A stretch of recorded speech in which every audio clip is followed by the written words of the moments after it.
numbers have increased substantially. We are ready on a breezy afternoon here in Norman for the first pitch. 85 degrees, no precipitation in the forecast, I'm happy to say. No jinx, Madison Shipman. You know, I always get nervous every time you start talking about the weather to start off these ball games. Here we go. It's Oklahoma and Alabama, and the first pitch from Landry. This is for ball one. For Sam Landry, you're going to see her consistently throw with really good velocity, high 60s to low 70s. Really likes to work that drop ball. She has a screwball and a rise ball to show you a different look. But her ability to mix speeds, throw in that changeup, right there, a prime example of that off-speed pitch that she's going to bring in consistently throughout today's game. Vandergrift leading the team at hitting at .406. First team all-conference selection, 69 hits. Best on this Alabama team. The freshman from Georgia. Grounds it to the right side, fielded there by Sydney Sanders. One away here in the first. Back-to-back changeups there from Sam Landry to get Audrey Vandergrift to hit that ground ball over to the right side. And the defense is going to be a big piece for Oklahoma today with Sam Landry in the circle. She likes to work down in the zone, so you're going to see a lot of those ground balls hit off the bat from Alabama. Lauren Johnson steps in, sophomore left fielder. Takes strike one. Johnson third on the team and hitting at .356. She's been up and down the lineup. She hasn't always been in the lineup, but she has been very effective. 3 for 10 with 3 runs batted in the Tuscaloosa Regional. Off speed, swung out a miss. It's 0-2. Seems like throughout the regular season, head coach Patrick Murphy's just been trying to find the right combination of batters, specifically in the top of his order, to be able to produce the most runs behind Audrey Vandergrift. Skipped up there for ball one. The catcher is Isabella Emmerling. And the head coach for Alabama, of course, is Patrick Murphy. You were talking about a coaching matchup. I'm going to ask you to add up the win total because it's a lot between Patty Gasso and Patrick Murphy. Just keep going higher. Round up. Murphy at 1,317 wins, including that national championship over Oklahoma. Popped up and out of play.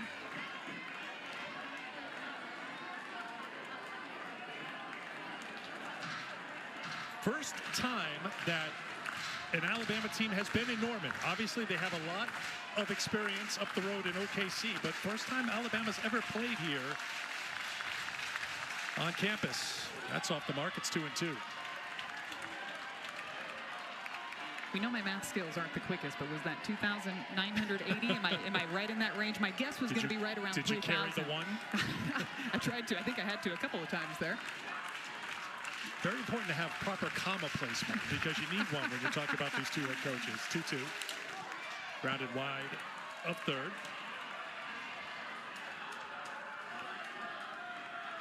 Well, Johnson batting seconds. Tough to strike out. Just 8 strikeouts on the season for the sophomore from Franklin, Tennessee, who had a huge hit last year in the Super Regionals and scored a run in the 14th inning against Tennessee. Just getting a piece. Good job by Johnson making Landry work here. Alabama coming into the Super Regional as the 15 seed, and Bama's used to being the underdog in these Super Regionals, thinking back to that Super Regional in Knoxville. Last year ended up losing game 1, came back to win those final 2 games and advance on to the Women's College World Series. Johnson had the pinch hit single and scored the winning run in the 14th inning in the Knoxville Super Regional game 2. And has worked the count full, 3-2. Last year, that pinch hit was her first NCAA at-bat. So talk about stepping up on the big stage in a big moment. And here she is batting second in Norman against Oklahoma a year later. 9th pitch of the at-bat. And we'll need a 10th. Really great at-bat from Lauren Johnson here. Every single swing that she takes, every single pitch that she sees, she is giving more and more information to her teammates in that dugout, trying to figure out what they're going to see from Sam Landry today.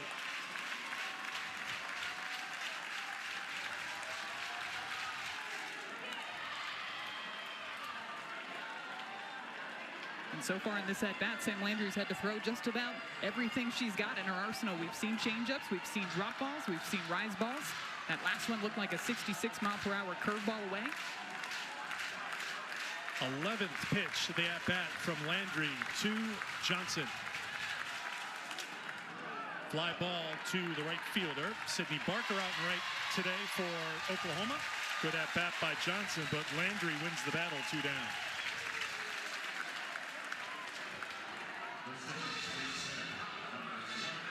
It is breezy, as you would expect here in late May in Oklahoma. It is warm at 85 degrees. The breeze right before we came on was blowing out to left, and then it flipped over. Now it's blowing out to right. And I assume it's going to flip a few more times. Right now at 15 miles an hour, gusts to 24. Ball 1 to Callie Heveland. One of the leaders on this team leader in home runs with 14 on the season. 1-1. Back-to-back changeups to start off Callie Heveland in this at-bat. You mentioned those 14 home runs, that OPS almost up to 1,200.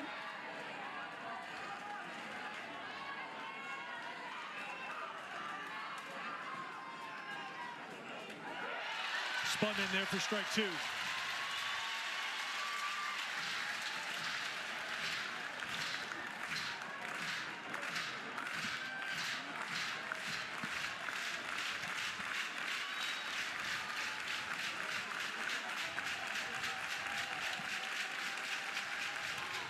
That's up high, 2-2. Landry with 165 strikeouts and 161 innings of work, as Madison mentioned. Started all 3 games of the regional here in Norman. Run rule wins over BU and then twice over Cal. With 10 innings in those 3 games in the regional. Misses for ball 3. Counts full to Heveland. Already 19 pitches thrown for Sam Landry in this game. Bama making her work early.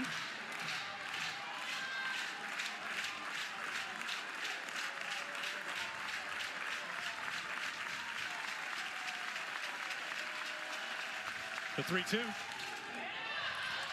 Ball 4, and the first base runner of the game is Callie Heveland. She works a 2-out walk.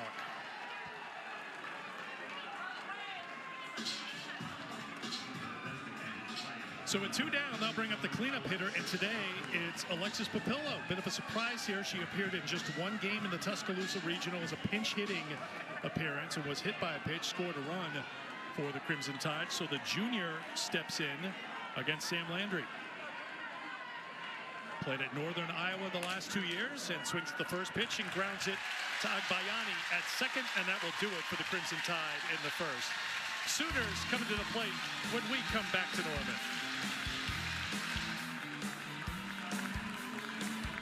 They are counting on her to try to do whatever she can, working her pitches in the bottom part of the zone to keep this Oklahoma team in the ballpark. Give her defense a chance to make those plays behind her. Cassidy Pickering leads off and takes ball 1.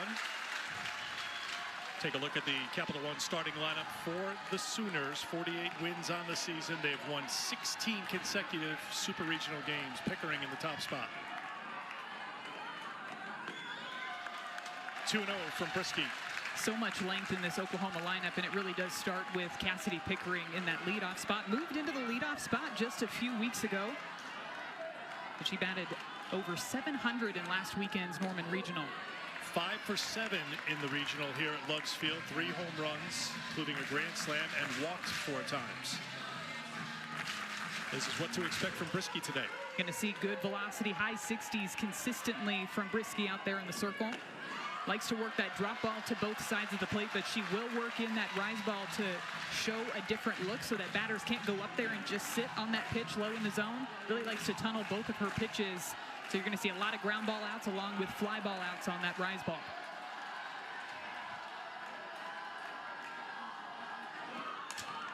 Pickering with a fly ball to shallow center. Vandergriff comes in to put it away for round number one. If you weren't with us at the very beginning of this game, it's Alabama and Oklahoma. That should be all you need to say when you think about these programs, two of the marquee programs, most popular programs, 1-2 in average attendance in the country.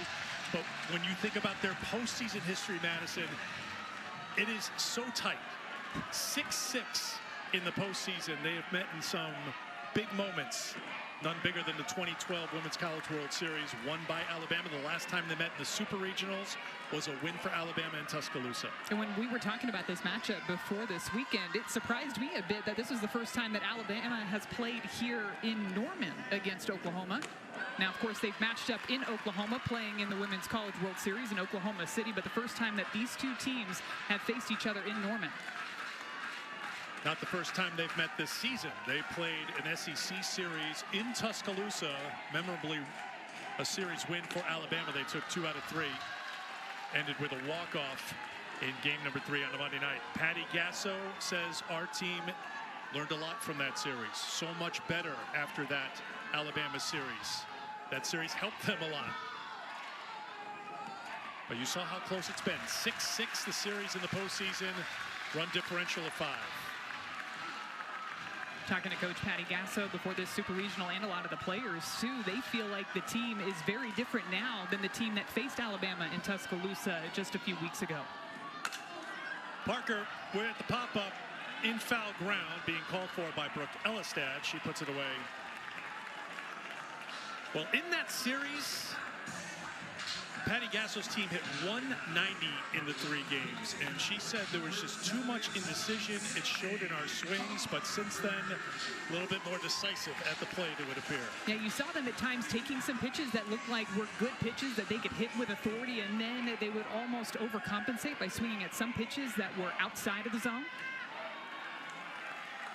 But they seem to have been locked in up at the plate, especially when you look at the past few weeks. And one of those players that has really come on strong at the end of the year is Sydney Barker, another freshman that's in this Oklahoma lineup. Back in the 3rd spot in the lineup again today. Brisky's pitch in there for a strike. It's 1-1. Barker, the freshman who's playing right field today. She's played on the infield and the outfield, whatever it takes to be on the field and in the lineup. And it's paid off, especially as of late. 348 on the season for Barker. 4 for 8 with 4 runs scored in the Norman Regional. Right side, gloved by Dukeshire, steps on the bag. And it's a 1-2-3 inning for Jocelyn Brisky in the circle for Alabama. Scoreless after 1 on a beautiful Friday in Norman.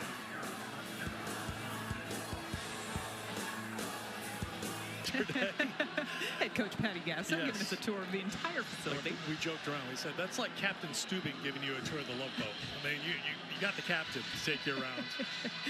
And the captain in the circle this year has been the Louisiana transfer, Sam Landry, for Alabama, Madison. She has been so solid for Oklahoma this year. SEC Newcomer of the Year this season. Been a leader for this team, and you know that when she's out there in the circle, she is going to let her defense work behind her. She likes to throw that drop ball in, and I've found that her velocity has increased from last season to this season. On average, that drop ball, she was throwing at about 66 miles per hour, and now you're seeing that drop ball consistently come in about 69 to even 70 miles per hour. Start Salem Hawkins with strike 1. Shortstop, sophomore, 313 on the season. Has been outstanding with the glove in the field for Bama, and she's been good at the plate, hitting 357 over her last 10 games entering this Super Regional round. And on the hands, it's 0-2.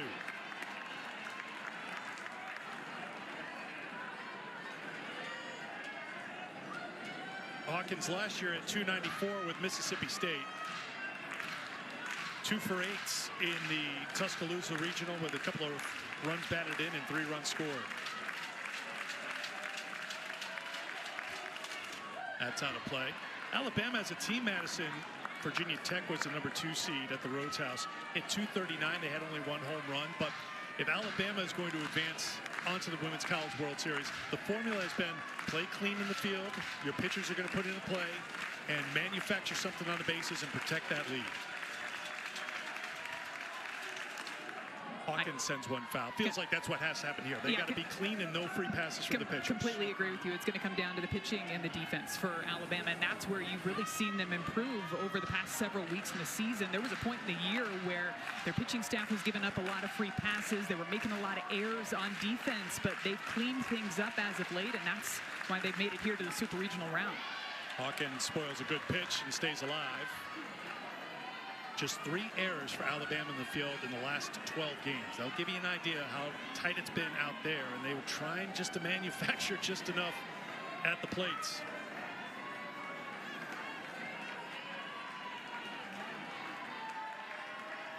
Another 0-2 pitch. Tap to third, throwing and finding the out is Nelly Macaroni-Marinas over to Sanders, 1 away.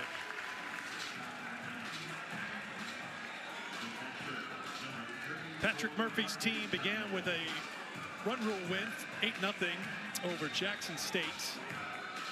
Evelyn had a home run in that game. Then a couple of tight ones against the Hokies, 4-3 and 3-2. They were out hit 15-9 by Virginia Tech in those 2 games. But again, Alabama finding a way to get it done in the postseason. And that was a Virginia Tech team that Alabama had faced earlier in the year, too. They ended up playing 2 games against them in February in Tuscaloosa. Ended up splitting those 2 games. But for Alabama, not a team that's known for the home run ball, but they're trying to string together base hits. They're trying to put together quality at-bats. And so far, it seems like part of the game plan for Alabama has been to make Sam Landry work out there in the circle, make her throw a ton of pitches. She's already up to 28 pitches here with 1 away in the top of the second. 11 of those pitches to one batter, Lauren Johnson, the number 2 hitter for Alabama. As Marley Giles steps in, Giles trying to find her swing. She's moved down in the lineup from the cleanup spot to the 6th spot in the order. 0 for 7 in the Tuscaloosa Regional. Landry brings the 2-0. Swinging it 2-0, and that's got to feel good for Marley Giles. Doesn't matter how many times it bounces on the dirt. If it's a base hit, it breaks the slump, and she's fired up, as is her dugout. Marley Giles looks right back into her dugout to fire up her teammates. This one is a rise ball, 69 miles per hour up in the zone. You can see the right side of the infield for Oklahoma is shaded up the middle just a little bit, and that ball gets right past the diving glove of Ailana Agbayani over at second base.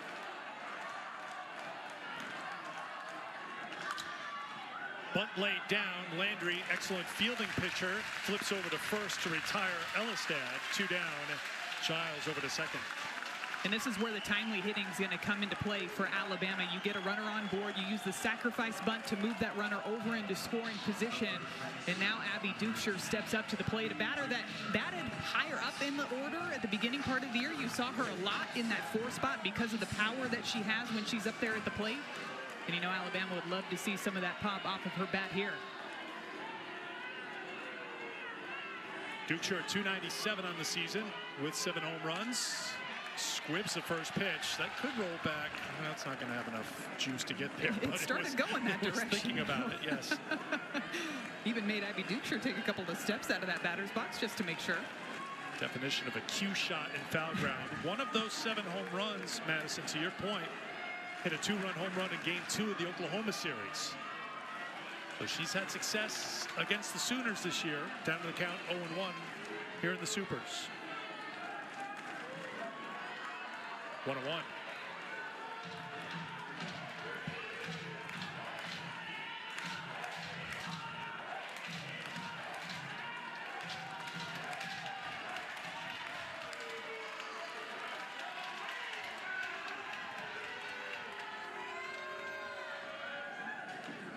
Foul tip, 1-2. Duchscher was 0 for 6 in the regional with 4 strikeouts. Steps up in a big spot here a week later with a chance to put Alabama in front in the second.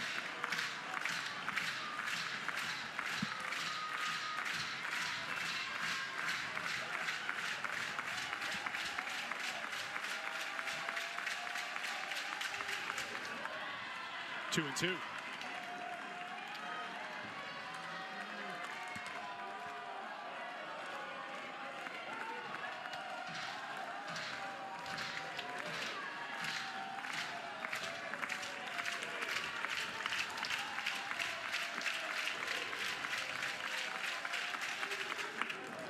Got her on the hands, and she will be awarded first base.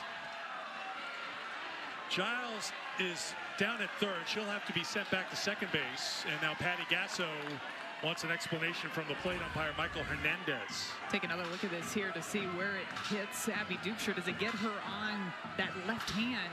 I believe so.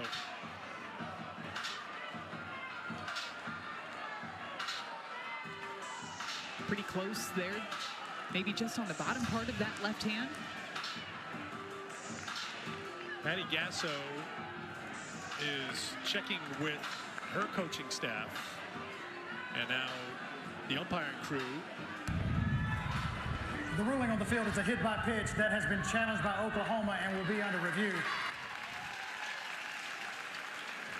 It's very close to the knob. You saw Dukeshire react right away, shaking her hand, and that obviously helped sell it, but does it catch the knob before the hand?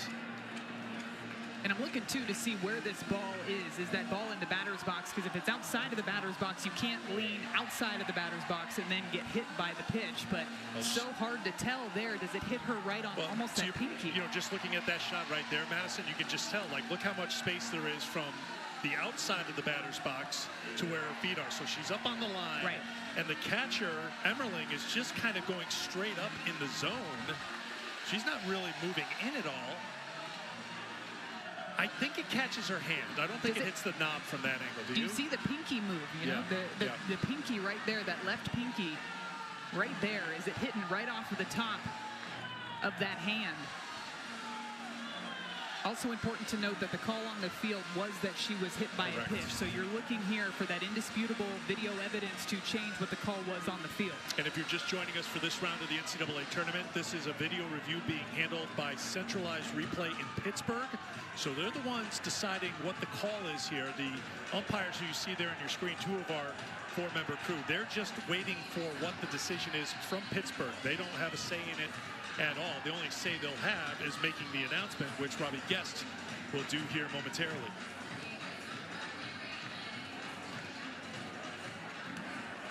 The call on the field has been upheld. It was a hit by pitch. This is Oklahoma's first challenge. First of two challenges that you get per game. Of course, there could be an umpire-initiated challenge. So Patty Gasso 0 for 1.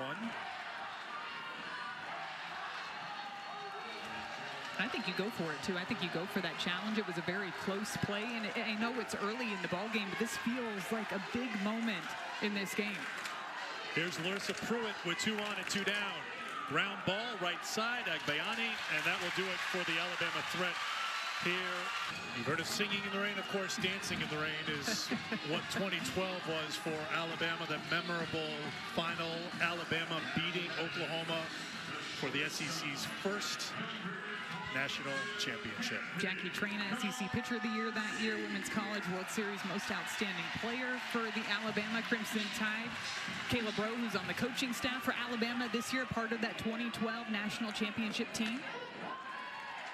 13 years later, they meet in the Sooner State again, this time down the road in Norman at beautiful new Love's Field. And Gabby Garcia, I don't want to do the math for how old Gabby was when they were dancing in the rain, but I think everybody can figure it out. Pretty simple, because the talented freshman steps in for Oklahoma to lead things off out of Chandler, Arizona. 18 home runs for Garcia.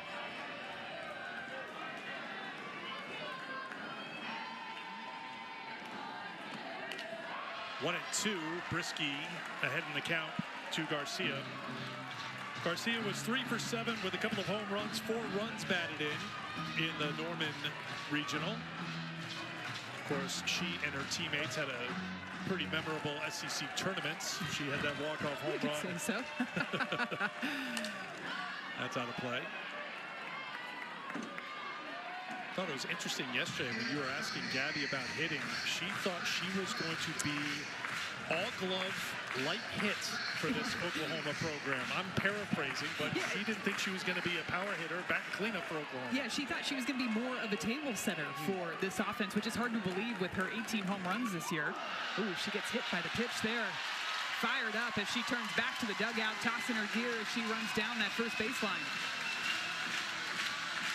Well, she's in the table setter mode right now because the leadoff is aboard for Oklahoma here in the second. Jocelyn Brisky trying to work this pitch on the inner half, trying to see if she can jam up Gabby Garcia, and just lets that one go too far, hits her on the elbow. But those are the little things that you find that Oklahoma teams year after year, they celebrate those little things, whether it's walks, hit by pitches. They know that every little thing can add up to big moments in these postseason games. Here's the freshman third baseman, Nelly McEnroe-Marinas. 347 on the season for the first team all-conference selection in the SEC. 2-0.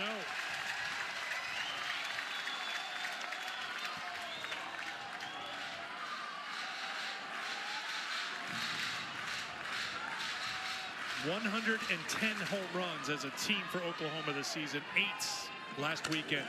Ground ball through the left side, a base hit. There's the first hit for Oklahoma. They've got 2 aboard to get things going here in the second. And this is where the game can start to speed up. It's a free pass with a hit batter, and then Nelly McEnroe-Marinas comes up in a good hitter's count. This is a 2-0 count, and she gets something on the inner half and pulls it straight through that 5-6 hole.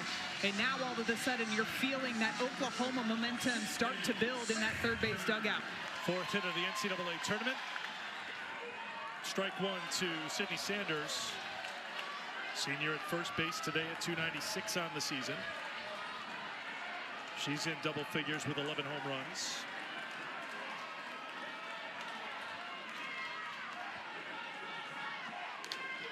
Brisky throwing strikes. It's 0-2.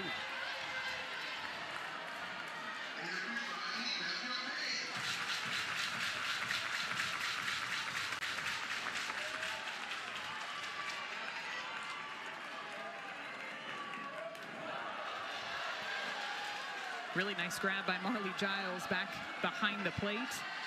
Gabby Garcia was ready to take off to third base if that rise ball got past her, but Marley Giles was just barely able to get a glove on it.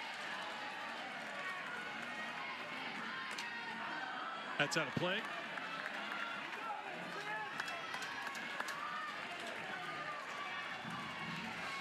Sanders, senior from San Marcos, California, had 15 home runs a season ago. Big hit against Texas in the Champ Series in OKC last year. Back up the middle, Brisky will get the out at first. So productive out for Sanders, second and third with 1 down for the Sooners here in the second. Moves both of those runners over into scoring position. It looked like for a second Jocelyn Brisky was thinking about throwing to third base, but that ground ball rolled up on her a little bit, so I think that was the smart move to go ahead and get that sure out over at first base. And now this is where you're going to see that length from the Oklahoma lineup. They've been able to get production top to bottom, including Ilana Agbayani, who's stepping up to the batter's box now. Agbayani hitting .340 on the season. She's hit .367 over her last 10 games. Takes ball 1. Her first NCAA tournament experience came last weekend here in the Norman Regional, and she responded. 3 for 5, home run, 3 runs batted in, 4 runs scored. For the BYU transfer, who takes a strike, it's 1-1. Just 13 strikeouts on the season for Agbayani as well, so she does a nice job of just putting the ball in play, and that's what they need from her here. 2 runners over in scoring position, infield playing in, trying to cut down that run. You're trying to hit the ball out to the grass. Out of play, it's 1-2.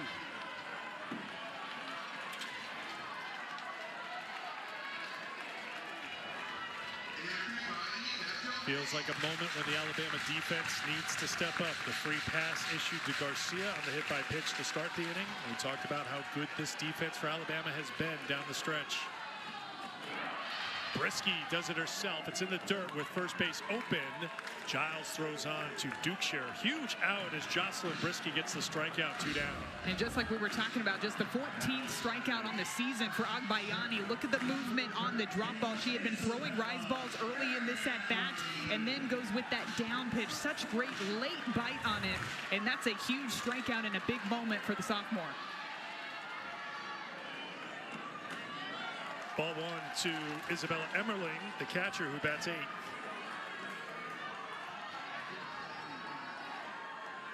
Junior out of California, 217 on the season.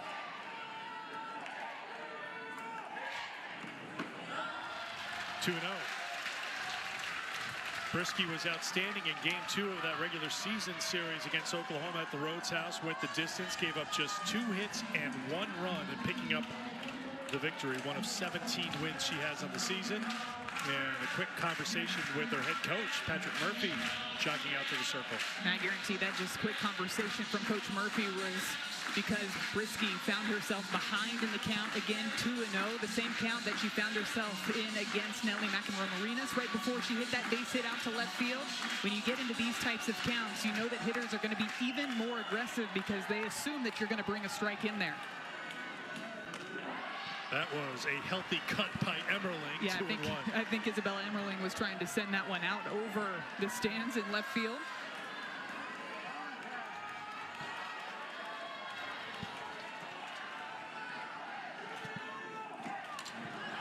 Out of play, it's 2-2. And just like that, after that quick conversation, 2 straight strikes to get Brisky back into this count. It was just about the quickest circle visit I think we have seen. Coach Murphy did run out there. He ran out. He sprinted out to the circle. It was a sentence or just a couple of words, and then he ran back. Whatever he said has worked so far. Here's the 2-2. Ground ball, right side. Dukeshire to the bag, and a great job by Brisky to get out of the jam. Top of the order coming up for Alabama in the 3rd. That means the speedy freshman, Audrey Vandergrift, is up next.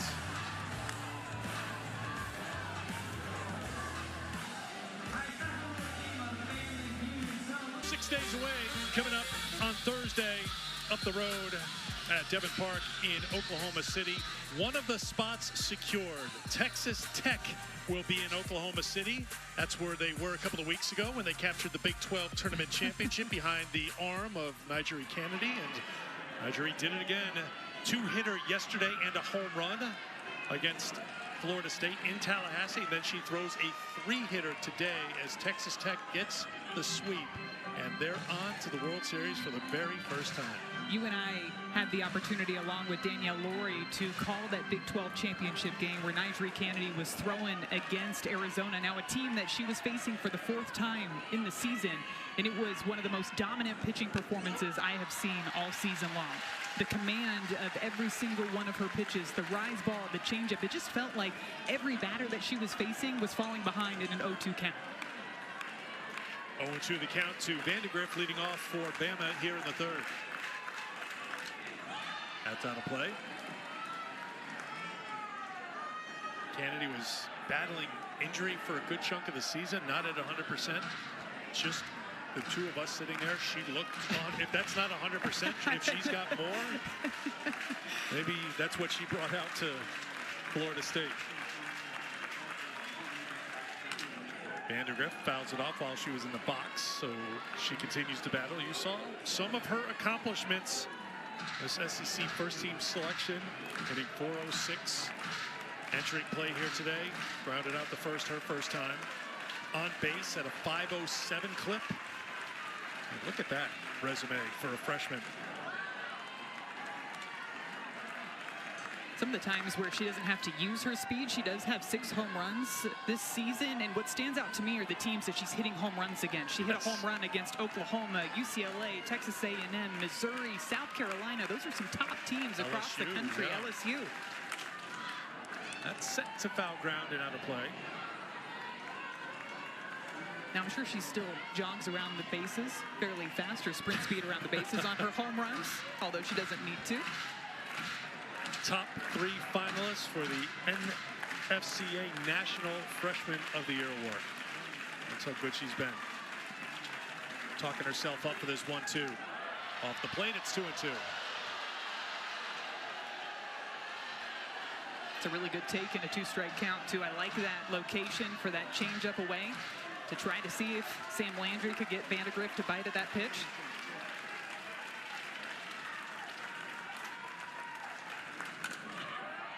Another one fouled off. 9th pitch of the at-bat coming up. We saw the 11th pitch at-bat from Johnson.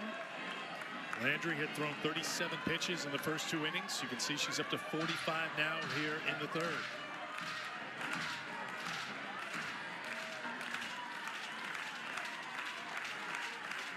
Another 2-2. Count goes full.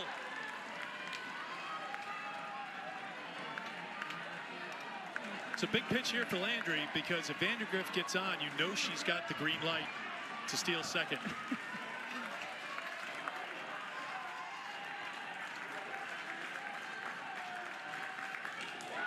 Landry wins the battle. Strikeout for the first out of the third.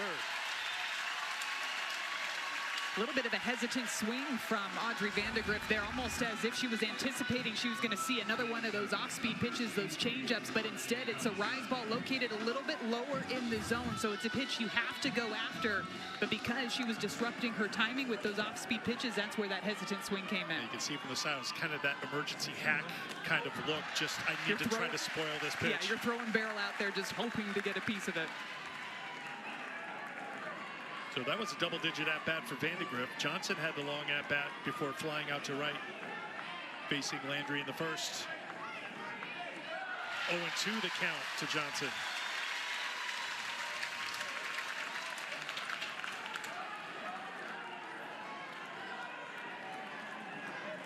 Landry threw 14 innings in Tuscaloosa during that regular season series, so she's very familiar with this lineup. Johnson with a bloop, left field line, a foul. In that series earlier this year, I felt like you saw a lot more drop balls from Sam Landry. 190 pitches she threw in that series. 36% of her pitches thrown were that drop ball. So far in this ball game, I feel like you're seeing a lot more of that rise ball, a lot more of those changeups, mixing up the game plan a bit against the Crimson Tide here.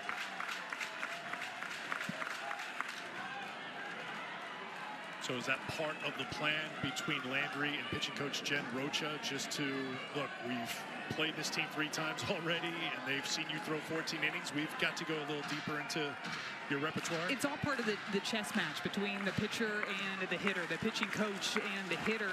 And you've got to imagine that Bama came into this series probably anticipating they were going to see a lot more of those drop balls.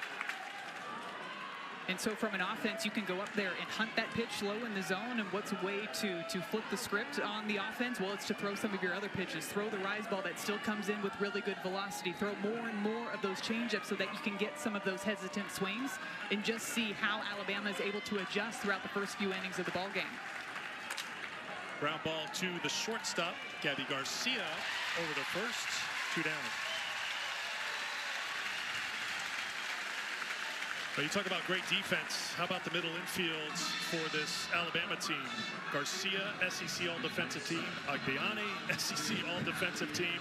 Just 32 errors committed by Oklahoma this season. And for comparison, Alabama has nearly double that total. They have 60 errors on the season.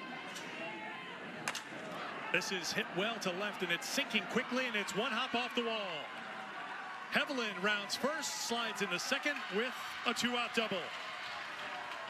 Callie Hevelin aboard for the second time today.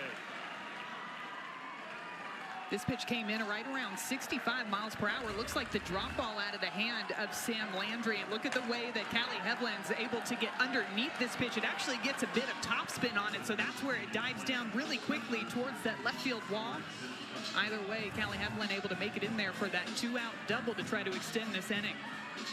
Callie was telling us yesterday, it's my last year. My mindset is go out and swing free. Last year, too much pressure. This year, put the ball in play, and good things will happen. Good thing happened for her there with the double. And here is Papillo. Papillo batting in the 4th spot for Alabama. Went back through and looked at some of her at-bats that she had against Sam Landry. She had 3 strikeouts against her, but each at-bat was a long at-bat. She got herself into 2-2 counts, 3-2 counts. Similar to what we've been seeing a lot from this Alabama offense, just trying to see if they can wear down Landry in the circle, make her throw a ton of pitches. Just took the changeup for strike 2, 0-2 the count to Papillo, who grounded to second her first time. Landry asked for time, with the pitch clock down to 2 seconds.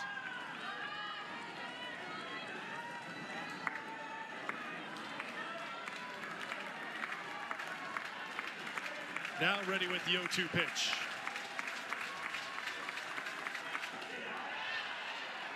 Check swing, it's 1-2.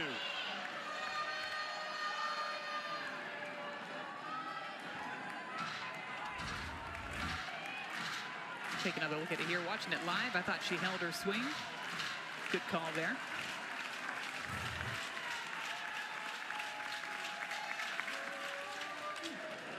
How to play.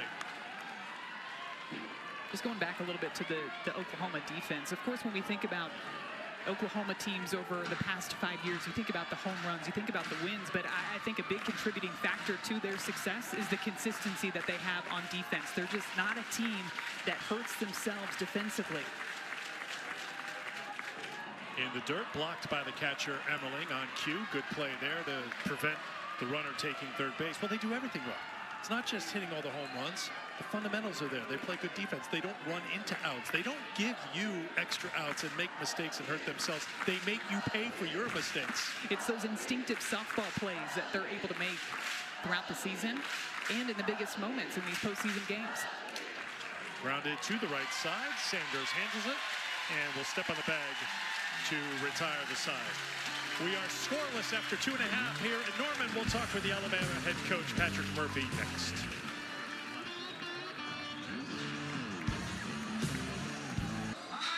Pitcher's job in the circle is to try to disrupt the hitter's timing, and that's exactly what Coach Murphy is talking about out there when he talks about the changeup and how she's even thrown them 3 pitches in a row. When she does come back in with that 67, 68-mile-per-hour pitch, it feels as a batter like it's getting on you even faster than it actually is. 9-1-2 for the Sooners here in the bottom half of the 3rd inning as Abigail Dayton steps in for the first time.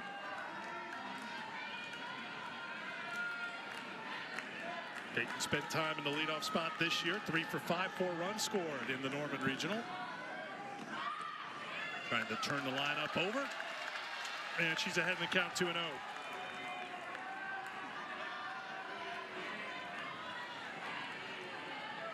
Played at Utah the last 2 years.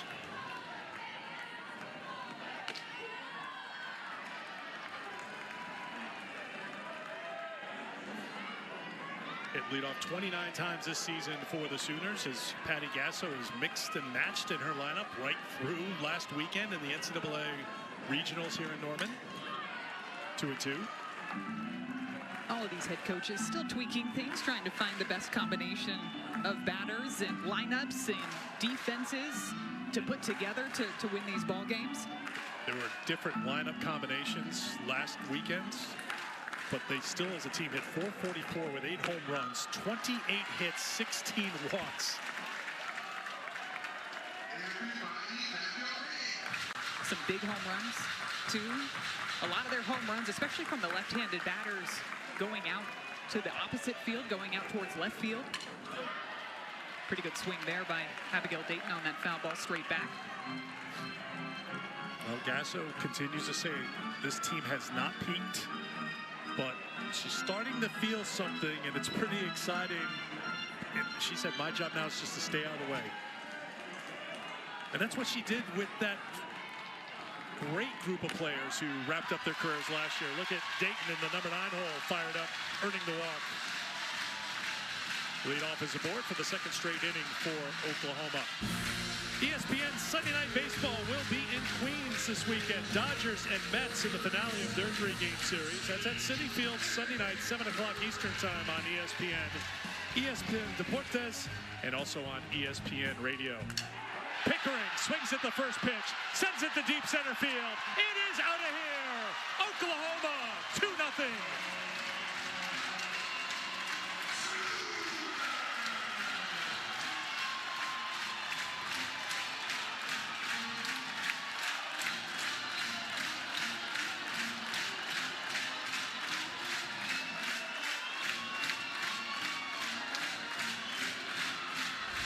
We were just talking about the home runs and the long ball and the 8 home runs that they hit last weekend in the Norman Regional. Well, Cassidy Pickering had 3 of those home runs, and she adds another one this year in the postseason. It is a 2-run shot out to deep center field, all the way out there in the bushes beyond center field to put the Sooners up 2-0 in the bottom of the third inning.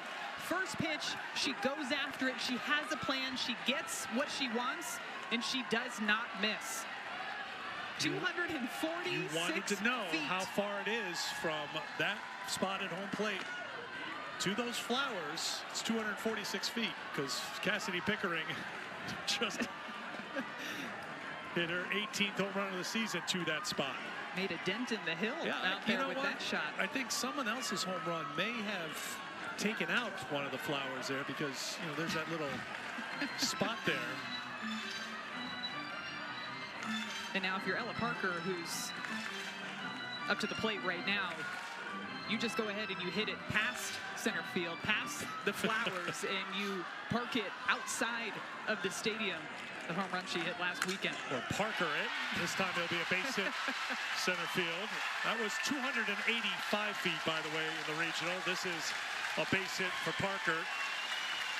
Has the same impact on the batting average, which is over 400 on the season. She's aboard with one down and a visit to the circle from the pitching coach, Lance McMahon, for Alabama.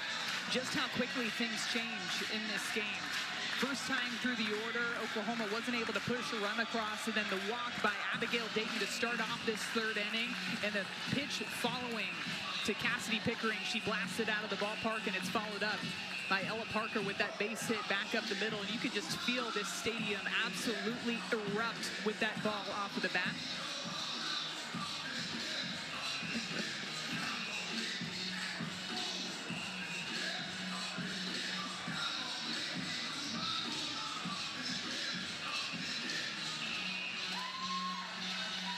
I didn't want to interrupt the dance party. I was just hoping that you would join in. Action in the Alabama bullpen. Ailey Double Johnson barrel and action. Caitlin Riley getting loose out there in the bullpen for Alabama.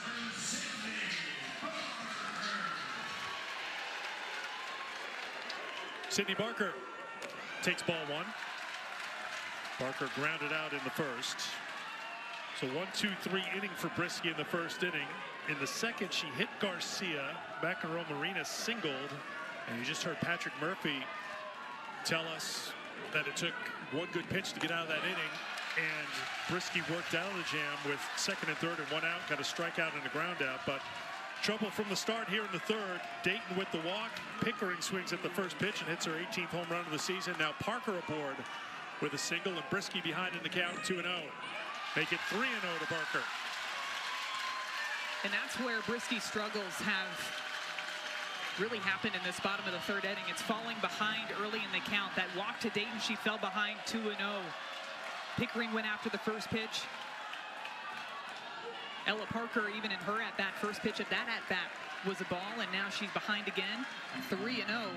Now 3-1 after that strike to Sydney Barker.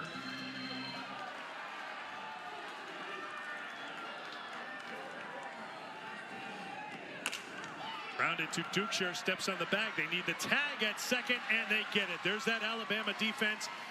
Comes in handy to clear the bases, and now 2 down here in the third. Playing clean defense is going to be so big for Alabama in this super regional, and it's a nice play by Abby Dukeshire over at first base, who knows where she's standing. She's close over to first base, gets that first out, and then Saylin Hawkins knows, because the force has been eliminated, has to apply that tag over at second base. Slapped out to left field, and sliding and unable to come up with it is Johnson. It'll be a single for Garcia, who's aboard for the second time today.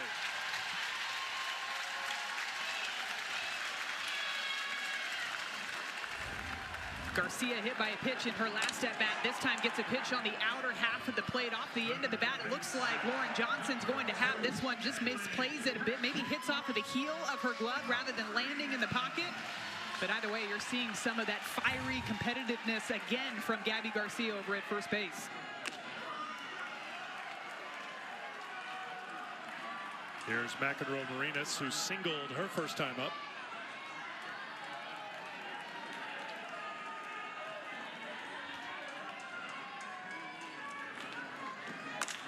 Back up the middle, Brisky with the glove, the throw to first to retire the side. But Oklahoma breaks through here in the third.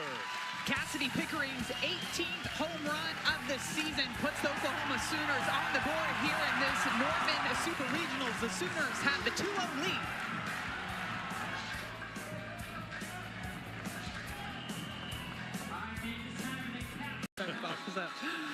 But it went back to our point that we talked about before Pickering's home run of the mixing and matching even this past weekend of just trying to find the right combination. And there really, it seems, is no wrong combination for a team on the whole that's hit .335 with 111 home runs on the season. Well, I think when you start winning too, the batters in the order start to get more and more comfortable in the spots that they're batting in. So there are some spots where maybe you don't want to move it around too much. Hawkins swings at the first pitch, ground ball to short. One away.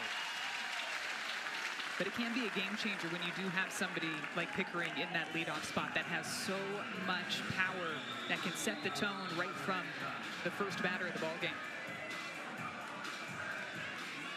One down for Marley Giles, who singled her first time up.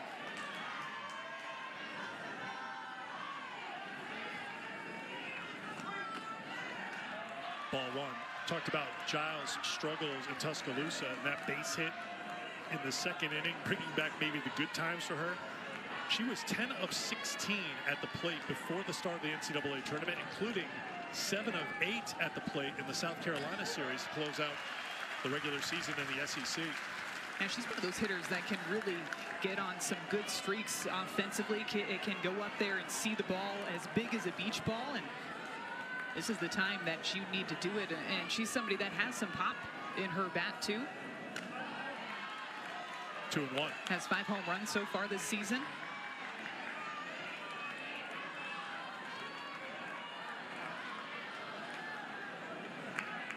Giles hit 7 a season ago, missed 19 games with an injury. That misses for ball 3, 3-1. I think that's part of the mindset for Marley and her Alabama teammates. This is very similar to the situation they were in last year. They were a high seed. They went to Knoxville to take on a team that most people predicted would go to the Women's College World Series in Oklahoma City. And Alabama battled memorably a 14-inning game 2, and then Riley Valentine hit a grand slam to get things going in the first inning of game 3, and that was it. Alabama was heading back to OKC. They feel like the vibes are similar this year coming here to Norman. Similar in the sense of being the underdog coming into the Super Regional. I believe there was a rain delay in there somewhere in that Knoxville Super Regional last year as well, along with the 14-inning game. A lot of resiliency that you saw from that team last year. We were there, so we remember the 4-hour, 35-minute, 14-inning game 2 that featured 395 pitches. Not that I'm, regretting that at all, because it was the longest Super Regional game in history. And now, runs were scored, if I'm remembering correctly, runs were scored early in the game, and there was probably about, a 2.5-hour stretch where no runs were scored by either team in that game? It was 2-2 in the 4th. That's foul ball. It was 2-2 after 4. And then Alabama didn't score again till the 14th inning when Lauren Johnson had a pinch hit single to lead off and then scored on a Riley Valentine double. Correction, Valentine doubled, and it was Kristen White who had the fielder's choice, chopped it on the infield, right? So yes, and Kristen White had a couple of big hits against Tennessee earlier in the year, too, in their regular season series. That was the walk-off. Swung on a miss. Elistad is retired. 2 down. Comes back again with this changeup here. Almost moves out of her hand, similar to what you're going to see from the drop ball. So that's where you get some of those swings that are so far out in front of that pitch. The way that she's able to tunnel the drop ball and the changeup coming out of the same arm slot. Batters just aren't able to pick it up quickly out of the hand. Slow roller left side, played by McEnroe Marinas over to Sanders, and that will do it for Alabama. It's Oklahoma 2-0 in the 4th.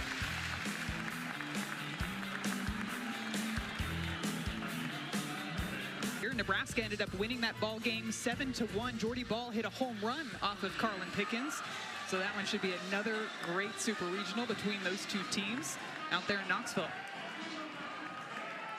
Jordy's up to 23 home runs, by the way. So 20-20 club, 25 wins in the circle, 23 home runs for the two-way player. Talk about the strikeouts too, Madison.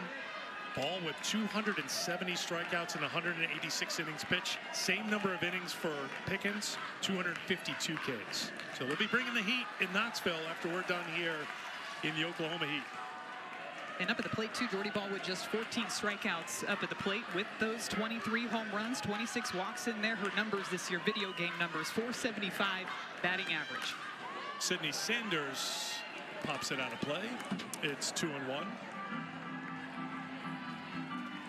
The Player of the Year conversation is going to be a healthy debate because you've got 3 outstanding candidates. Well, and I feel like I do this every single year, and I'm going to do it again. Yes. I wish there was a Player of the Year and a Pitcher of the Year award. I wish there were 2 separate awards given out, but all 3 of those players, unbelievable seasons this year. Bree Ellis, Nitri Kennedy, Jordy Ball. Numbers that are so good when you look at them, you think they're typos, but they're all just that good. 3-1 to Sanders. 3-2. Felt like you were stalling a little bit because you were afraid I was going to say, who's your pick of those 3, Madison? It's so hard and to choose. I can tell by the look in your eyes. Don't make me choose. Eric, don't do that to me. Choose. All 3 of them. 3-2. Grounded to the shortstop. Hawkins to first. Sanders retired. 1 down here in the 4th inning. Well, Arkansas and Bree Ellis lost to Ole Miss. Ole Miss getting their first ever super regional win today, 9-7 in Fayetteville. So elimination game coming up tomorrow. Florida impressive. Keegan Rothrock with a 6-1 win over Georgia. She went the distance, striking out 7. We talked about Texas Tech picking up the win. Texas facing a must-win tonight against Clemson after the delay last night, and the Tigers picked up the win in Austin. South Carolina picking up a supers win over UCLA today.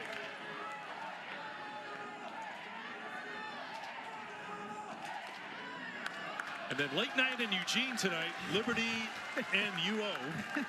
Well, a lot of people predicted that one, but here we are. Congratulations to those 2 programs. Liberty, of course, getting that victory over Texas A&M, the overall #1 seed. Oklahoma is now the top remaining seed in the tournament. The fight that Liberty and Oregon both showed last weekend. Liberty coming out of College Station, and then Oregon, after being run-ruled by Stanford on Saturday, turned right back around and run-ruled Stanford, and then won in walk-off fashion to send themselves to the Super Regional round. That's out of play off the bat of Agbayani.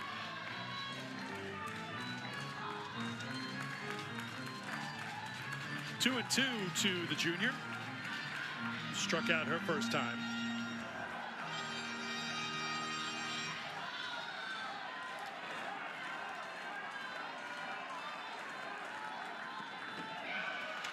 Full count. Clemson win over Texas. Madison was the first ever super regional win for that still young Tigers program.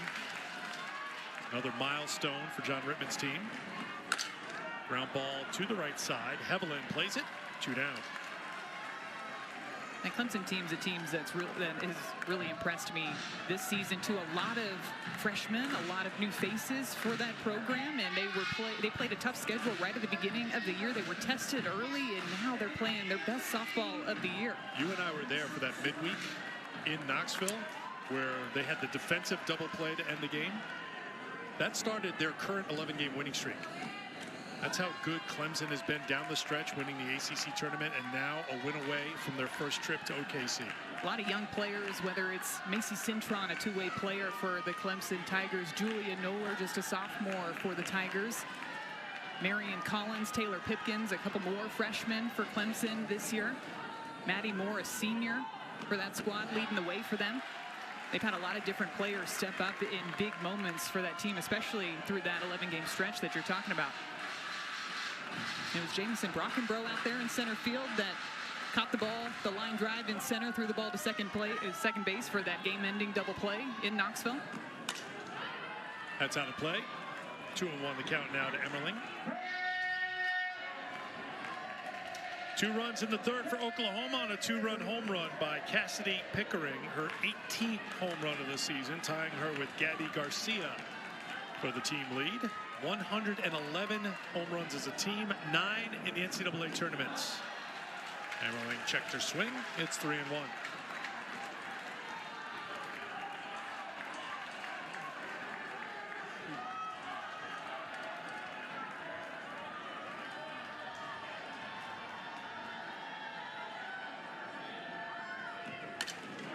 Grounded to Hawkins.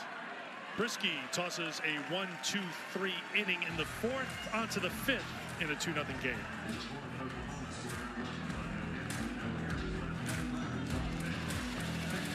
Virtual 3D replays. They'll have a watch party downtown again, Thunder Alley. So, you know, if you want to go hang with all the Thunder fans tomorrow, I'll drive. We're close, right? If the Thunder pull it out and they are in the NBA Finals, downtown OKC would be quite the party with the World Series and the NBA Finals in town at the same time. Larissa Pruitt, the leadoff for Bama here in the fifth. Off speed, spins in there for a strike from Sam Landry. It's 1-1.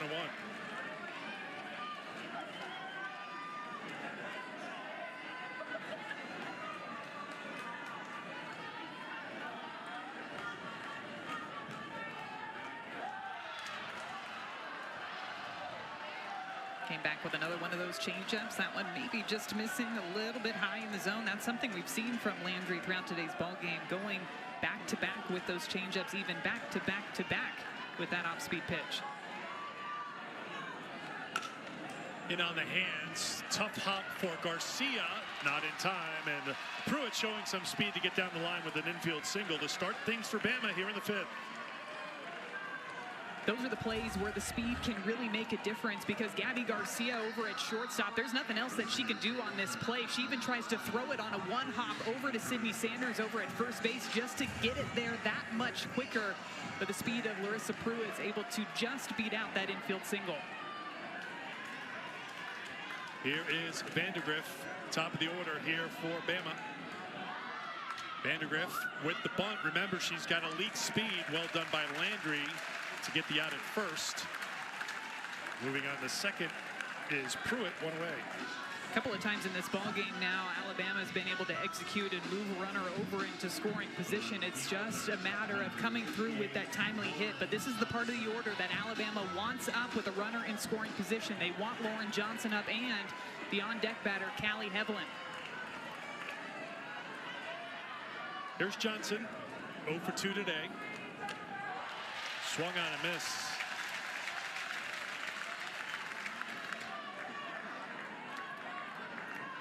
Johnson had that 11 pitch at bat in the first inning. Landry threw 21 in the first, 16 in the second, 23 in the third, but just 10 pitches in the fourth inning, settling down. That's out of play, and it's 0-2, and working ahead to Alabama hitters here as this game moves on.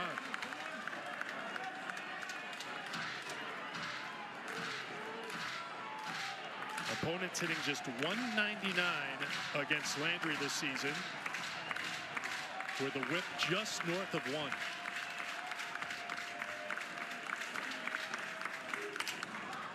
Fly ball to right center field. Dayton drifts over, called off by the right fielder Barker. Tagging is Pruitt, and she'll take third with 2 down. Smart play by Larissa Pruitt at second base. She was hanging off of second base just for a second at the last minute, decided to go back and tag up with the way that that ball was carrying out towards right field. Smart also by the freshman in right by Sydney Barker, taking charge and calling that ball in center because she had a better throw, better angle to throw that ball if she needed to all the way to third base. Alabama could really use a run, and they have the right player at the plate, Madison. Callie Heavlin walked in the first, doubled in the third. This season, with 2 outs, she's hitting .357 with 15 runs batted in. And a lot of that has to do with her pitch selection up at the plate. She was somebody that battled some injuries in the fall, and she decided to take that time and spend it in the bullpen to sit there and watch pitches and learn how pitches move through the zone. Which direction, drop balls, how much they're going to move. Rise balls, how much they're going to move. And when you look at her numbers too, you can see just the massive offensive improvement. But the stat that sticks out to me, last season she had 37 strikeouts and 15 walks. This year, just 16 strikeouts to 26 walks. Team leader with 14 home runs on the season. 2-0. Hustling back to third was Pruitt. Evelyn hit .245 a season ago. Came into the Super Regional at .371. And now Jen Rocha, the pitching coach, will head out to the circle to talk to Landry and Emmerling. Guaranteed this is all about strategy on how they want to go after Callie Hedlund, because she is somebody that could tie up this ball game with just one swing of the bat, especially after you fall behind in that 2-0 count. You do not want to leave something over the sweet spot in the zone, because Hedlund is one of those batters that will make you pay.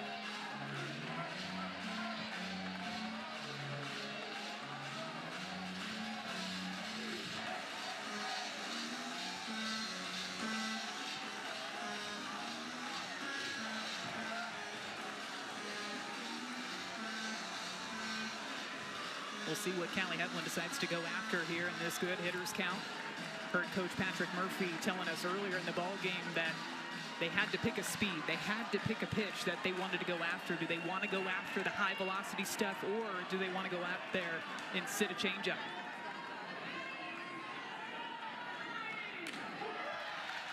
Takes a strike, it's 2-1.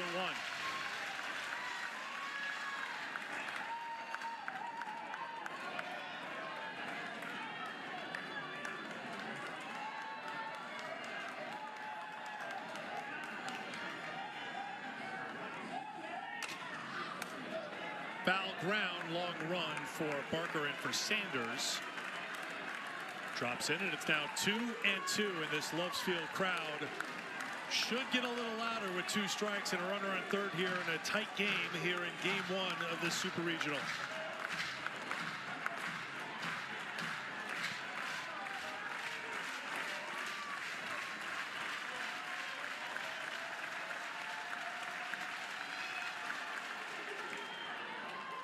Full count.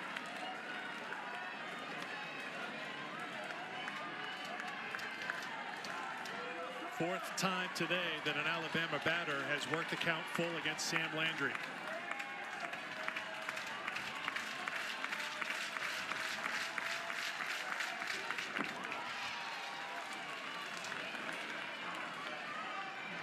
Before that last pitch, the 2-1 pitch that Callie Hedlund got was a changeup. She fouled it off to the right side. I wonder if she was sitting changeup in this at-bat. Now being in a 2-strike count, you are trying to adjust your timing to be on time for everything. Another 3-2 pitch from Landry. We'll do it again.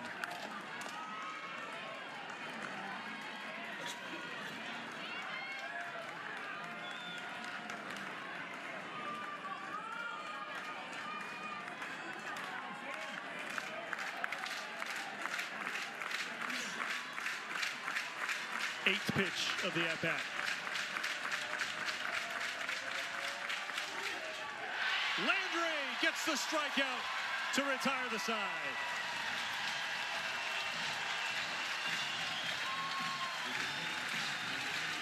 Sam Landry, facing Alabama's leading home run hitter, goes back with the drop ball low and inside. Third strikeout on the day for Landry. Again this year at the Rhodes House. These are 2 programs the fans continue to turn out game after game, and they're rewarded with great play on the field. I feel like I can't help but get goosebumps when I look out and I see this crowd and the consistent crowd that both of these programs are able to get year after year, game after game, and hearing just how into the game the fans are too. Both of these teams throughout the game, they like to utilize their fans and that home field advantage. That was one of the questions coming in here, because when Oklahoma went to Alabama, the Rhodes House was rowdy. It was a Saturday, Sunday, Monday, and they still averaged 42.99. A couple of sellouts first 2 days. And Monday night's tricky, but it was a walk-off. It was a thriller. A comparable series was when Texas came here to Oklahoma, and Oklahoma got the sweep. They averaged 45.78 for that series. Crazy.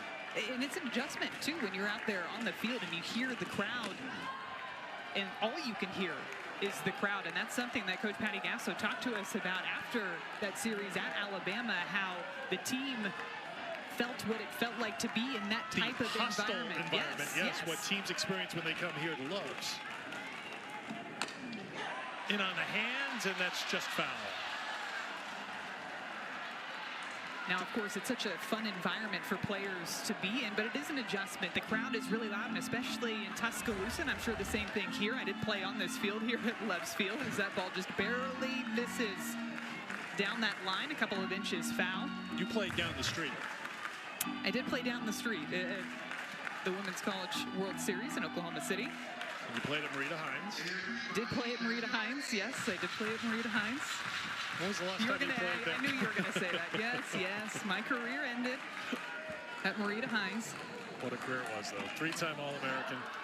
But you hear the crowd, and it feels like the crowd, especially in Tuscaloosa, the crowd is right there in your ear. I can almost still hear them when I'm playing shortstop in my right ear, to the point where you feel like you're yelling to your teammates that are right next to you just to communicate the little things. But that's an adjustment that players have to make when they get out there on the field.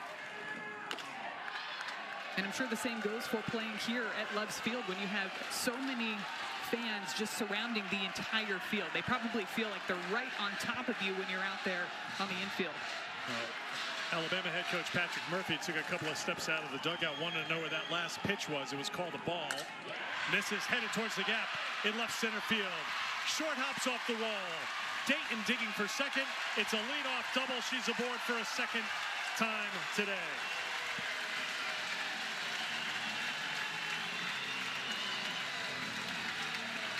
We talked about the length in this Oklahoma lineup, and what an example. Abigail Dayton batting in that 9th spot. She had that big walk back in the 3rd inning right before the Pickering home run, and this time in a full count, she drives the ball the opposite way into that left center gap. That is something that these left-handed batters in this Oklahoma lineup do so well. They utilize their legs to drive the ball with authority the opposite direction. And now, as Madison mentioned, you've got to deal with this environment. As the crowd gets a little louder here at Loves.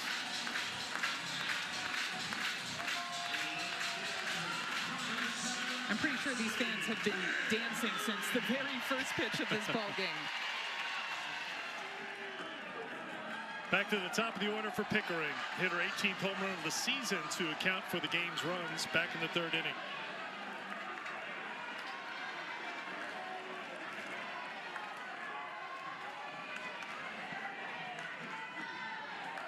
In the dirt for a ball, you talk about adjustments for this Oklahoma team. It feels like they are making the proper adjustments against Jocelyn Brisky in this lineup.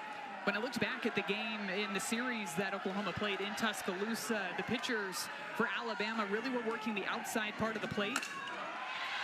Opposite field, Johnson there in left. Pickering is retired. One down. That was another hard hit off of the bat of Pickering, but the home run that Pickering hit was on a pitch away, and same thing with that double off the bat of Abigail Dayton on a pitch away. It seems like they're trying to take away that outside part of the plate. First time through the order, to your point, 1 for 7. Second time through the order, now 4 for 10.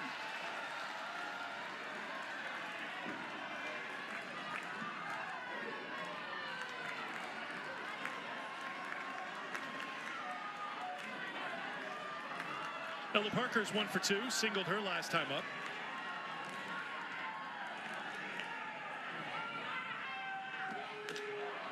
Oh, 2. We did ask Ella Parker if that was the furthest home run that she had hit last weekend, the 285-foot shot. I was going to say out to right field, but it cleared the stadium. It cleared the premises. It made it out there on the grass beyond the stands. That's up and in for a ball. It's 1 and 2 to Parker. She did say that it was the furthest home run that she's hit. You can still see the dent in the grass. You're supposed to replace your divots. it did leave a mark out there. 1-2 is the count, and it's a pop-up to shallow center field. Vandegrift puts it away for out number 2.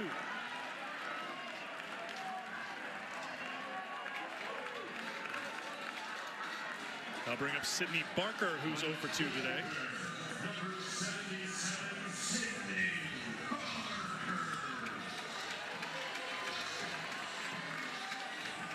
Just 5 hits for the Sooners against Jocelyn Brisky. But a walk, a home run, the difference right now in this game. It's a fly ball, might be playable, moving over towards the wall, and making a great effort is the right fielder, Pruitt. Couldn't grab it, but she's laughing and smiling coming away from the play. Nice round of applause from this Oklahoma crowd here at Lowe's. I think she's pointing over there saying, I almost just ended up over with the tarp beyond the wall. Somehow hangs on with the right hand. Look at that. Hangs on with the right hand and with the glove to keep herself in play. A little bit of a smile on her face after that one. That's the Alabama bullpen turning around in surprise, saying, there's our right fielder coming to join us here in the pen. You know, pitchers love to see that type of effort from their defenders, doing whatever they can to try to get themselves out of this inning.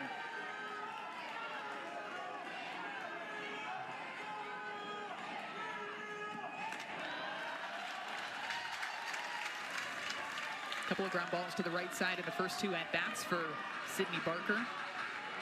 Working the pitches low in the zone. I'd imagine here she's trying to see if she can get something up in the air. Maybe go after some of those rise balls. 2-1 the count right now to Barker.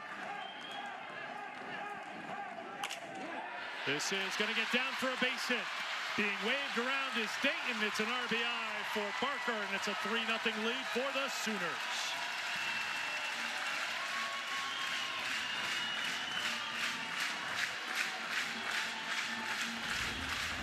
Really good adjustment by the freshman, Sydney Barker. This is a pitch that's low in the zone. She hit a ground ball over to first base on a drop ball earlier in this game. Well, she makes the adjustment. She gets barrel underneath that pitch and drives it out there into the right center gap. And Abigail Dayton comes around to score for the 2nd time in this ball game, and the Sooners have the 3-0 lead.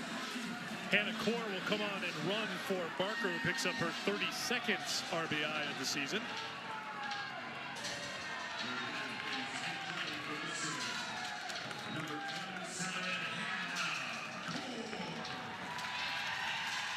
And that will bring up Gabby Garcia. Hit by a pitch in the 2nd, singled in the 3rd.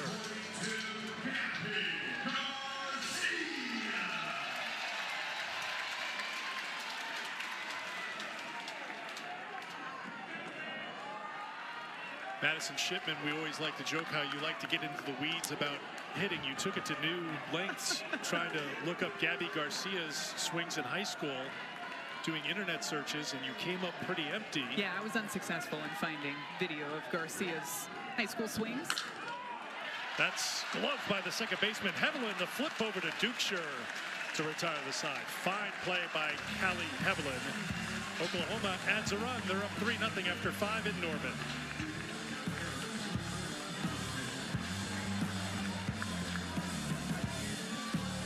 Going back home to Nebraska, helping the Cornhuskers get to their first Super Regional appearance since 2014, 3rd all-time. Of course, Tennessee, as you well know, because you're part of that Tennessee history, 14th Super Regional trip for the Lady Vols. Tennessee has some history against Oklahoma and Alabama in the postseason. From what I'm recalling, I'm recalling a couple of games, a couple of big games off the top of my head. Papillo with the foul ball. A couple of defensive changes here for Alabama. Core, who is the pinch runner for Barker, stays in the game. She'll play center field. Dayton moves from center to left, and Pickering moves from left to right. There is Dayton, and then Pickering's over in right field now. 1-1 the count to Papillo, who's over 2. 2-1.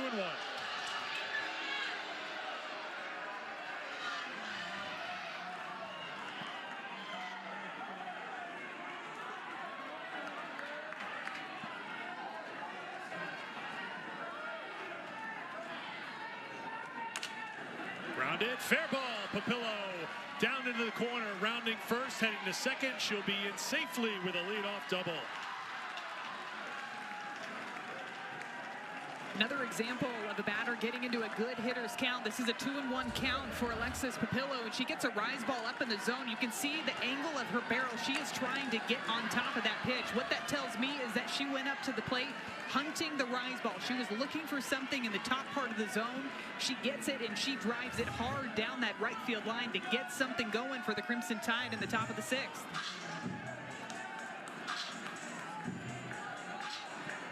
Fourth hits for Patrick Murphy's team. Helps when Landry falls behind in the count. First hit, it was a 2-0 count. First pitch double by Evelyn, then a 2-1 count and a 2-1 count on the last 2 hits. Landry starts with a strike. Pinch runner Kinley Pates for Papillo. Had to feel good for Alexis. She was on an 0-for-11 slide over an 8-game stretch, but she comes up with a leadoff double to try to spark something for Alabama, down 3 here in the 6th. Hawkins takes the ball. It's 1-1. Salem is grounded out to the left side twice. Third base in the 2nd, shortstop in the 4th.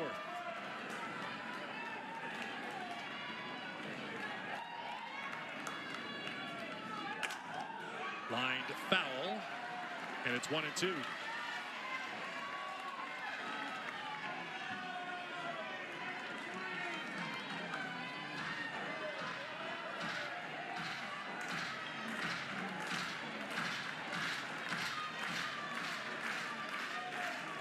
Sam Landry making her 24th start of the season, her 4th consecutive start in the NCAA tournament. And she gets the strikeouts, 1 down. Landry goes back upstairs again with the rise ball after the foul ball down the left field line on the changeup. She comes back with the high heat. This one a low rise ball right about belt high, but it's because she works in the drop ball, because she works in the rise ball. That's where you get those in-between swings, and Salem Hawkins swinging well underneath that rise.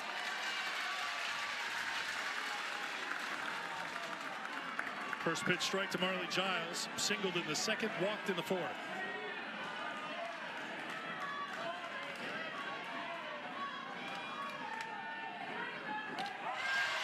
Pulls the string, 0-2. Wouldn't be surprised here if she goes back again with that changeup just because of how far out in front Giles was on that swing.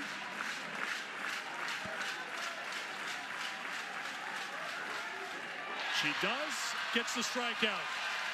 5th strikeout for Landry. Back-to-back Ks, 2 down. That changeup is a pitch that Sam Landry has such great control of. She throws it more for a strike to get the 2nd strike of this at-bat. That time in a 2-strike count, she works it low in the zone, and you're seeing that fire from her out there in the circle.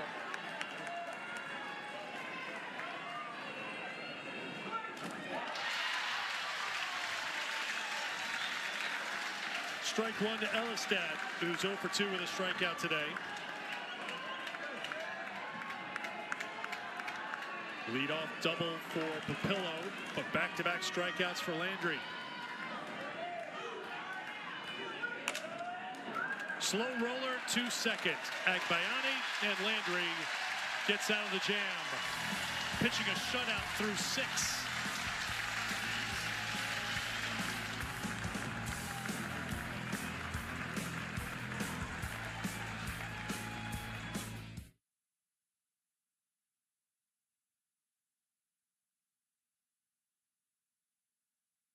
Welcome back to Loves Field, Game 1 of the best-of-3 Super Regional here in Norman. And a new pitcher coming on for Alabama, Ailey Johnson, making her 28th appearance of the season. This is where Oklahoma is going to have to change their game plan, change their timing, more importantly, very quickly with Ailey Johnson entering the ballgame. She's somebody that likes to throw her off-speed pitch. That changeup is a pitch that she's going to throw 44% of the time. So if you're a batter in the lineup that likes to sit changeup, you know that you're going to see probably at least one of those changeups in every at-bat. There's a couple more pitches, too, just to bring in a different look with that curveball and that rise ball combination, but it's that changeup. That's the pitch that she is well known for out there in the circle. Johnson made 1 appearance in the regional at Tuscaloosa against Jackson State in the opener, 1 inning, got a couple of strikeouts. trying to keep this a 3-run deficit for Alabama as Oklahoma bats here in the 6th. 5-6-7 for the Sooners. McEnroe-Marinas will lead things off, 1 for 2 today.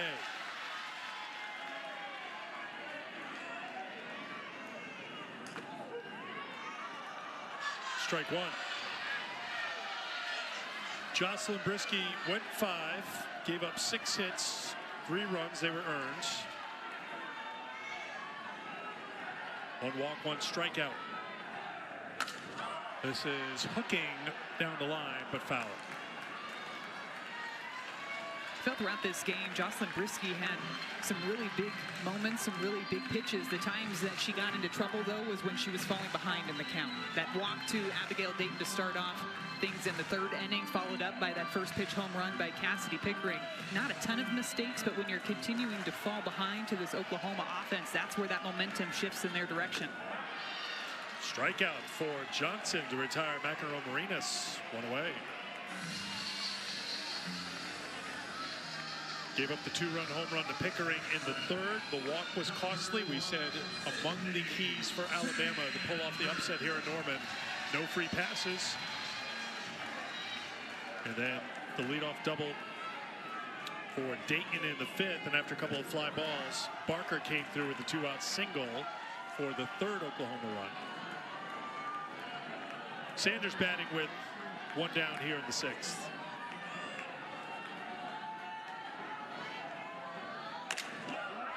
High fly ball to left center field. Vandegrift at the track, and she'll make the catch with Johnson there just in case. 2 down. That ball just continued to carry off the bat of Sydney Sanders. One of those rise balls coming in about 67 miles per hour. Through the first 2 batters that Ailey Johnson has faced, we've only seen 1 changeup, and that was a strikeout pitch to Nellie McEnroe-Marinas. Another example of a pitcher just changing the game plan to mix things up against Oklahoma.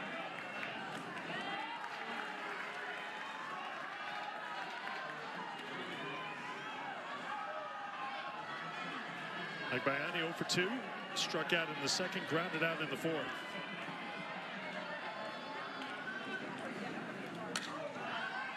Popped up, playable, and making the catch is Giles. 1-2-3 inning in relief for Johnson. Last chance for the Crimson Tide. Down 3-0 as we head to the 7th. He is the player, one of the veterans, just as a sophomore on this team, that set the tone for the Sooners today. Sam Landry trying to end it here in the 7th. She'll face a pinch hitter. Monty Hubbard steps in. Freshman from Huntsville. Takes strike 1. That's pitch number 100 for Landry. Gave up a single in the 2nd, double in the 3rd, infield single in the 5th, and a double in the 6th. That's it. Ground ball left side. McEnroe-Marinas over to first, 1 down.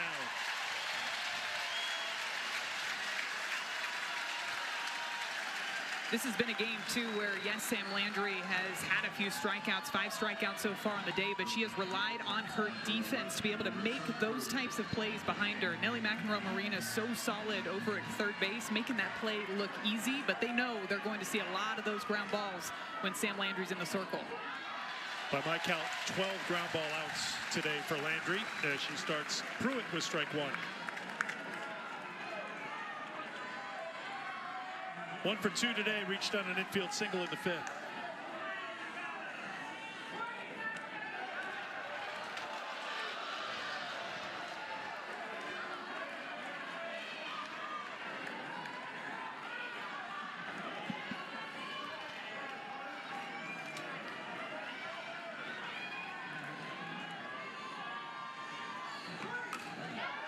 One and 2 to Pruitt.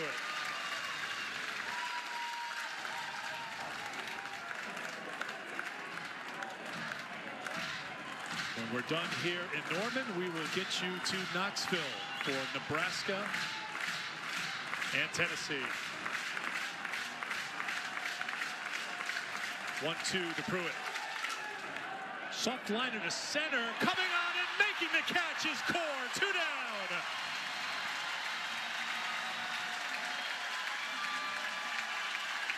This Oklahoma defense stepping up in the biggest moments right before that pitch. Hannah Core took a couple of steps over to her right, almost as if she knew that ball was coming right to her.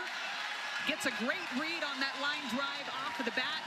Another stellar defensive play for the Oklahoma Sooners. Crowd was starting to come to their feet and make a little noise, and then Patrick Murphy called time just to quiet things down here as Vandergriff will step in.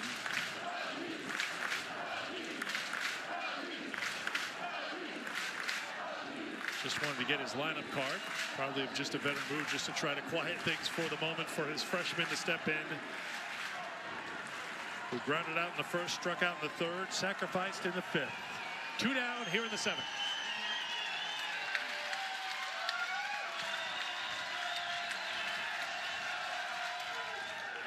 Strike one.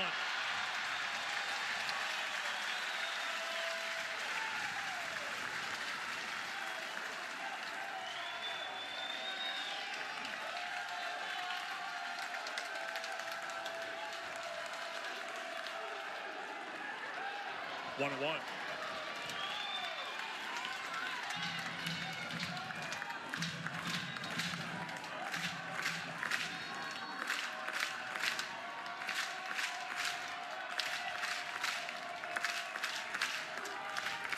Soft liner to second. Agbiani has it, and Oklahoma wins game 1 of the Norman Super Regional.